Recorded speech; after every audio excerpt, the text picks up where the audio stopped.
By the way, most of these journalist pundits don't live in DC. The custom in DC is really for white people not to live in DC. That's why they say DC is a black city. But if you go to DC in the middle of the day, it's not a black city. In fact, it looks more like a white city. So how is this possible? The answer is the blacks live in DC and the whites live in Maryland and Virginia. So the whites commute in, and some in Georgetown, which is almost like it's not even part of DC because it's right near the Key Bridge leading right into Roslyn.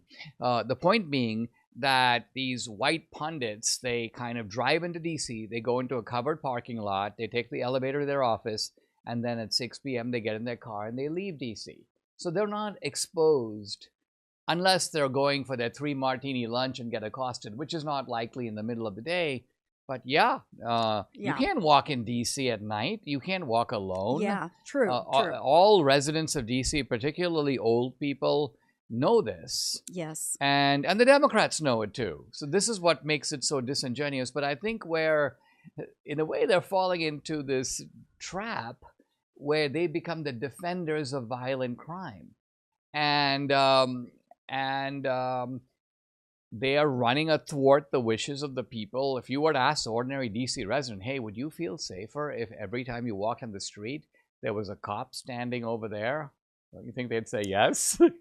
I would hope so. I can't imagine that people are that deranged, that they have that bad of Trump derangement syndrome, that they would even be willing to forego their own safety just to make a point. Yeah, I agree. And I don't think the people who are saying this are foregoing their own safety. These are people, by and large, whose own safety is pretty well assured. Look at this guy. I don't know if you've heard of him. He's this Indian guy, and he has a shock of white hair pointed straight upward. His name is Anand Girandas. And he's on like MSNBC. Can't say. No, I don't watch MSNBC. Anyway, so you have this guy, truly kind of a freak of nature. But you have this guy, and he's like, I don't care what the crime rate in DC is. I'm not doing the Indian accent here, but I'm just giving the effect. He goes, because I'm far more concerned about issues like climate change.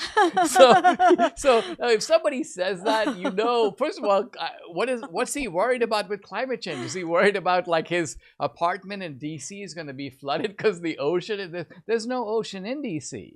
Is he afraid that the sun will get so hot that he will turn jet black? Or that his hair might turn or that his color. hair might get scalded, due to global warming? Who knows? But there's one writer who uses the term luxury beliefs. And by luxury beliefs, what he means is these are beliefs that have no real impact on you, that you are entitled to have because you don't have any real problems. They're the kind of beliefs that, like, for example, if some guy, for instance, is living in a gated community, they've got a personal bodyguard, they're like, crime is not a problem. Luxury belief. Because you have the luxury of being able to say that. Yeah. Any other ordinary guy doesn't have that kind of luxury.